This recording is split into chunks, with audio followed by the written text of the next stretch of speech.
Ma liste avant de prendre les photos et avant de me mettre en fait en contact. Voilà, pour ceux qui n'ont pas mis de photos, je vais essayer de capter vos défunts derrière vous, parce qu'il faut savoir que les défunts généralement viennent se plaquer en fait derrière vous, parce que c'est une zone, ce qu'on appelle la zone magnétique en fait, où vous avez beaucoup plus de magnétisme dans la nuque et dans le bas du dos. Donc si là à cet instant vous avez des petites douleurs dans la nuque et que ça tire un peu dans le bas du dos, c'est normal, c'est parce que ça vient se coller, voilà, vos défunts viennent se coller en fait derrière vous pour que justement je puisse les voir, je puisse communiquer, je puisse vous donner des informations et que ça soit beaucoup plus simple pour moi. Après ils vont partir, vous inquiétez pas, ils vont vous lâcher à un moment donné. Alors moi je vais vous demander juste un petit exercice qui va être rapide, c'est de décroiser vos jambes déjà. Voilà. Vous allez, parce que souvent en fait quand on fait des conférences comme ça, on a tendance à vouloir bloquer, ou alors on est dans l'attente d'un message bien précis. Donc là on va se détendre et on va juste en fait fermer les yeux. Et à chaque, vous allez inspirer par le nez. Et à chaque expiration, vous allez lentement en fait laisser tomber un bouclier. Imaginez, voilà, vous êtes vraiment en sécurité, que tout va bien se passer, on les laisse venir vers soi, on se détend, on est là pour accueillir n'importe quel message, de n'importe qui, même si ce n'est pas les personnes desquelles vous avez donné les photos, on laisse venir vos défunts, tout ce qui vient à vous est juste aujourd'hui. D'accord? Donc, soufflez. Et quand c'est bon pour vous, vous sentez que vous êtes bien détendu et prêt à accueillir tout ça, moi, je vais commencer. Voilà. Alors, si vous bâillez beaucoup, c'est normal parce que ça demande une énergie considérable pour eux de venir dans la pièce et que ils ne se nourrit pas du téléviseur ou des trucs électriques qu'il y a autour. Ça vient se nourrir de votre énergie, qui est l'énergie vivante. Donc, on vient pomper un peu la batterie et c'est tout à fait normal, voilà, de bâiller, qu'il y ait des petites choses qui se passent, etc. Alors, j'avais des prénoms, donc qui était à Montauban le week-end dernier? Levez la main, Montauban, oui, voilà, ok. Sinon, il n'y a pas d'autres personnes qui étaient là, parce que j'ai peut-être des défunts à vous qui sont venus à la conférence d'avant, et donc voilà. Qui me connaissait déjà d'une autre conférence? Voilà, c'est bien. Alors, j'ai eu une personne qui s'appelle Jean-Paul, ça parle à quelqu'un, qu'on appelait Jeannot ou Polo. Mon papa c'est Jean-Pierre et on l'appelait Jeannot. Jeannot? Mais pas Jean-Paul, Jean-Pierre. Bon, alors, je vais essayer de donner un peu plus d'informations. C'est un monsieur qui avait...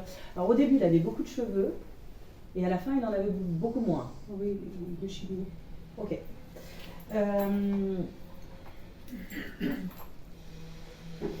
C'est quelqu'un qui, sur la fin, avait des problèmes respiratoires parce qu'il avait chopé quelque chose au niveau un truc pulmonaire. Cancer du poumon. Ok. Parce que je vois qu'il y a vraiment une détresse respiratoire et que c'est comme une embolie pulmonaire, en fait. Il étouffe, en fait, et ça fait comme un racle, en fait, permanent. Ok. Il n'a pas que vous comme enfant. Il y en a deux autres. Oui, mon frère. Ok. Qui n'est plus là. Qui est passé de l'autre côté aussi. Oui. D'accord. Vous n'avez pas ramené sa photo aujourd'hui? Si, elle y est avec ma belle-sœur qui est aussi là-bas. Ok. Effectivement, parce qu'il me montre un autre enfant, mais c'est comme si vous étiez là, mais que lui, il était avec quelqu'un d'autre. Ils sont, oui. Ok. Il y a un merci. Alors, merci pour l'accompagnement, mais c'est pas ça, il me parle aussi d'une maison. Vous avez délogé quelqu'un de la maison, vous avez changé quelque chose au niveau de sa maison, vous avez vidé et quelqu'un est parti de sa maison? Non, alors là c'est mon frère parce que du coup je m'occupe de... Il y a deux neveux et en fait c'est moi qui m'occupe de l'administratif pardon, et d'essayer de vendre la maison aussi. D'accord, parce qu'il me parle, c'est merci parce que on a sorti des meubles, etc. D'une maison. D'accord, votre maman est de l'autre côté aussi? Non. Parce que vous l'avez prise avec vous, là, votre mère? Non. Vous êtes partis quelque part ensemble? Oui, en Espagne. Voilà, parce que votre père me dit, elles sont parties toutes les deux en fait. Il y a quelque chose, voilà. Ça, c'est quelque chose qu'il a vu. Est-ce que c'était un petit peu pour elle sortir de sa zone de confort, la repousser parce qu'il fallait la sortir un petit peu de ça et qu'elle avait oublié de voyager? Oui, tout à fait. Mais c'est ce qu'il est en train de me dire en fait. Hein. C'est merci en fait. Et, voilà, c'est Nadia Carolani qui l'organise pour ça. Donc il y a vraiment cette reconnaissance d'avoir accompagné en fait votre maman à un petit peu reprendre goût au voyage, à reprendre goût à ça et même il revient avec insistance sur le fait que vous aviez aidé à sortir des choses de la maison que votre maman avait plus besoin ou qu'il y a eu une aide comme ça qui s'est fait par rapport à ça. J'ai dit il faut faire le ménage. Ok, voilà. Parce que bon, il y a une poigne. Il me dit, elle a beaucoup de poignes. Par contre, il me dit que vous aviez toujours été une petite fille vulnérable. Hein, qu'il fallait toujours un petit peu coucouner, cajoler. Il me parle d'une chute sur une pierre quand on était en vacances ou quelque chose où vous avez fait très mal, une fracture de la cheville ou quelque chose comme ça, mais petite. J'ai eu une fracture de la cheville, je n'étais pas si petite que ça. J'avais une vingtaine d'années. Non, plus petit. Il me parle plus petit. Il y a quelque chose qui était ouvert, où il s'est passé quelque chose. Je me suis fait sauter un ongle, oui, toute petite, oui, je me rappelle. Voilà, oui. C'était crise de panique, il y avait beaucoup de larmes, et lui, il fallait beaucoup. Et il avait, lui, quand ses enfants se faisaient mal, ça l'énervait vite en fait. Il était vite paniqué et ça l'énervait vite. Oui. Voilà.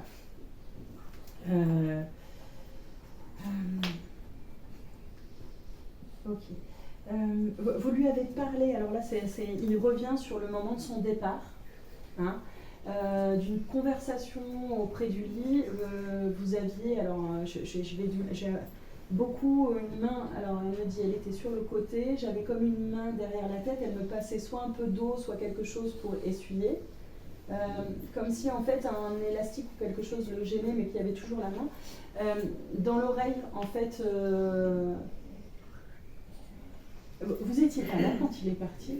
Non, il est parti dans la nuit, il était à l'hôpital, il est parti dans la nuit. Parce qu'il me dit, tant que vous étiez là, il ne voulait pas partir. C'est comme si vous lui aviez dit quelque chose avant de partir, une autorisation en fait. Je lui ai donné l'autorisation de partir et il est parti dans la nuit. Ouais. En fait, j'attendais que ma maman accepte qu'il parte et quand elle l'a accepté, je lui ai dit maintenant c'est bon, tu peux partir. Ouais, il est parti dans la nuit. Voilà, parce que c'est vraiment en fait ce qu'il me montre. Elle m'a posé la main sur la tête et en fait elle m'a parlé et j'ai eu l'aval de partir. Elle n'était pas là quand je suis partie en fait. Non, en fait j'ai pris sa main sur ma tête. Ok, d'accord. Parce qu'il y avait vraiment cette oui, en fait, j'ai pris sa main en lui disant tu peux partir. C'est bon, tu peux partir. Ok. Aujourd'hui, c'est un message qui est un peu plus. Alors, il a beaucoup de souvenirs qui revient en tête, hein, que ce soit des souvenirs avec ses enfants, que voilà. Alors, pareil, il me parle de soit d'un frère, soit d'un oncle, enfin quelqu'un dans la lignée qui l'a rejoint aussi, dans votre lignée familiale. Là. Oui, son frère. Voilà. Donc, avec qui il est, avec qui ils peuvent plus discuter, comme si on avait manqué des occasions de parler en fait. Oui, c'est vrai. Voilà. Donc, il me parle beaucoup de ça, mais aujourd'hui, pourquoi il est venu se présenter, c'est surtout parce que dans votre vie, vous hésitez encore à passer un cap, soit pour un déménagement, soit pour quelque chose, partir quelque part. Donc là, en fait, c'est ok, il faut partir, en fait. Non, je ne pas, j'ai envie de comme je disais, je me suis séparée, repartir sur autre chose, mais pas déménager. Alors si, parce qu'il parle de vous délocaliser d'un endroit. Hein. J'ai pas de projet pour le moment de déménager.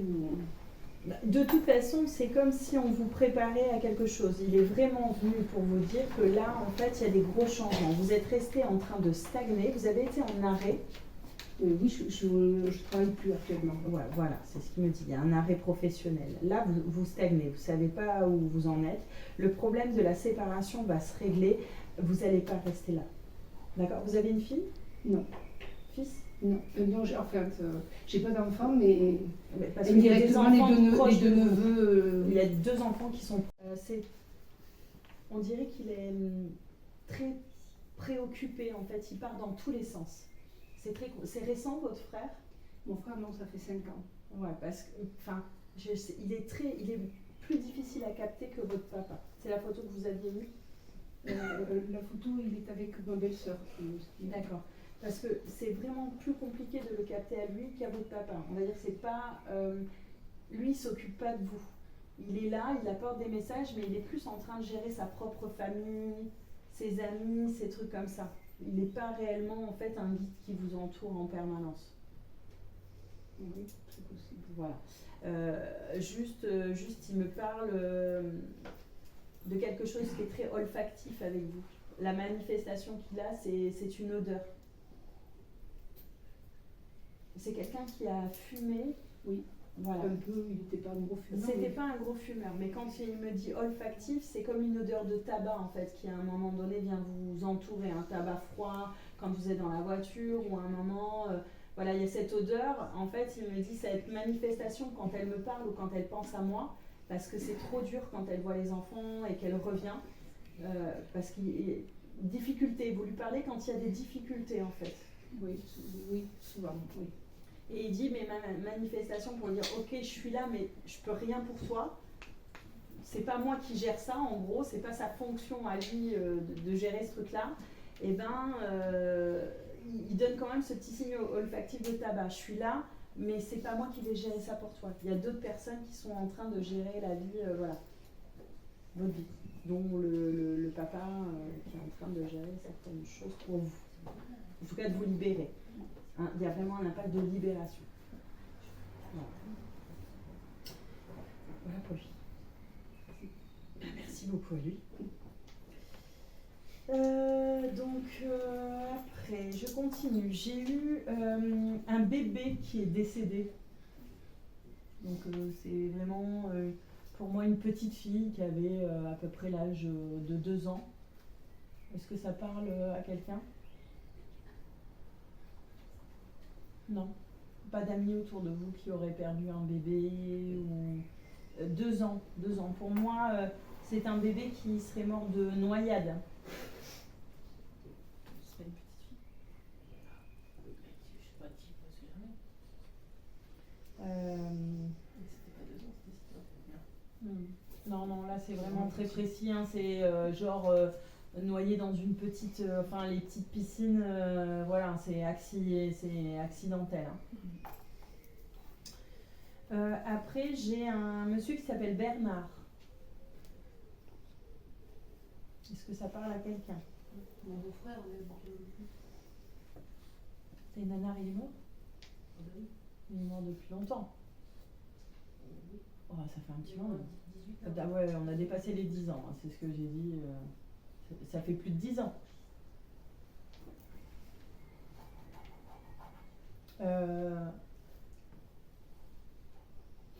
Ok. Cette personne, j'ai en énergie quelqu'un qui n'était pas apprécié de tout le monde, mais qui aimait bien les fêtes et le regroupement et picoler, tout ça. Voilà, c'était un bon vivant.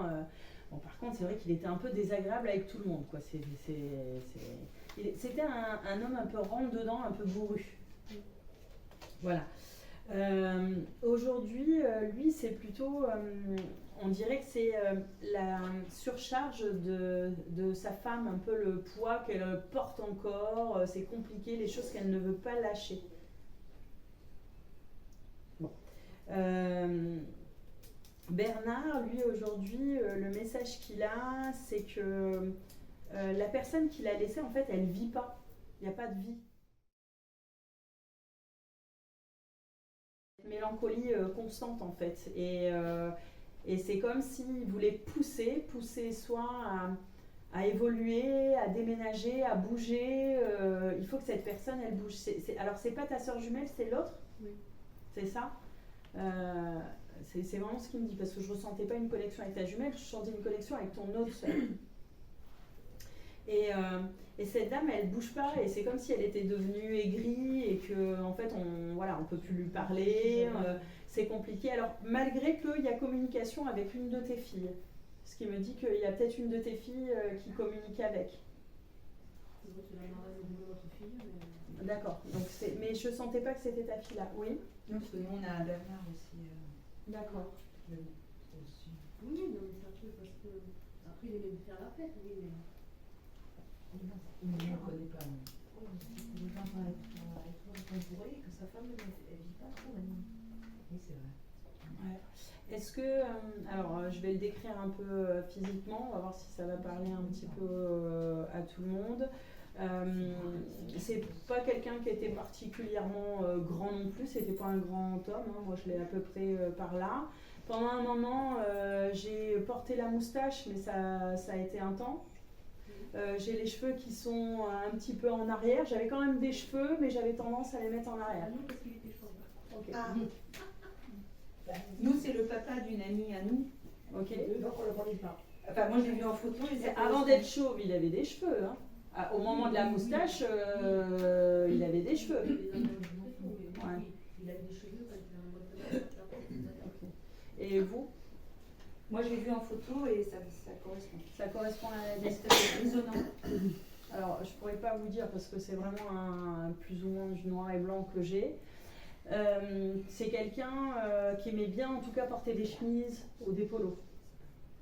Non, vous savez pas. D'accord. Il va pas y avoir beaucoup d'informations. Non.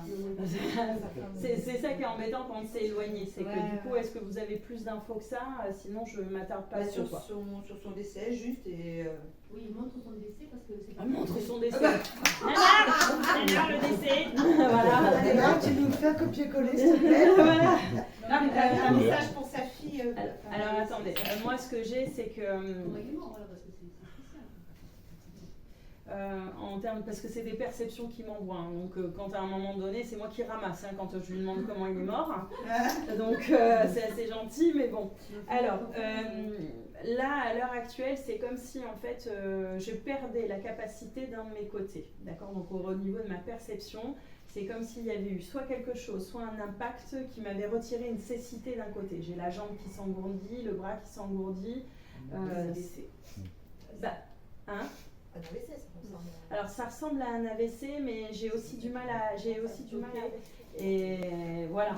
Et donc, bazar en gare. Ouais, voilà. Et du coup, on dit faut libérer quoi, libérer tout cet espace, faire de l'espace. C'était surtout ça. Vous m'avez parlé de sa fille. Oui. Quand j'entends fille, j'entends complications aussi au niveau de la santé. Voilà. Et donc du coup, il y a se reprendre en main par rapport à ça, ne pas s'oublier et arrêter de remettre tout au lendemain en fait. Voilà. C'est plutôt dans cette énergie-là. Il faut en fait la booster et qu'elle arrête en fait de se passer au second plan. Lui, il ne peut pas faire les démarches pour elle. Il est là, il entend, mais malheureusement, il faut vraiment l'état d'alerte là par rapport à sa fille, c'est la santé en fait. Voilà. Donc après, j'ai une Nadine. Nadine? Non. Donc ça ne tarde pas, si ça ne vous parle pas, on va essayer d'avancer quand même assez vite. J'ai quelqu'un qui est mort, alors j'arrive pas pour le moment à définir, mais j'ai eu vraiment la vision d'un accident, un carambolage vraiment entre une moto et une voiture.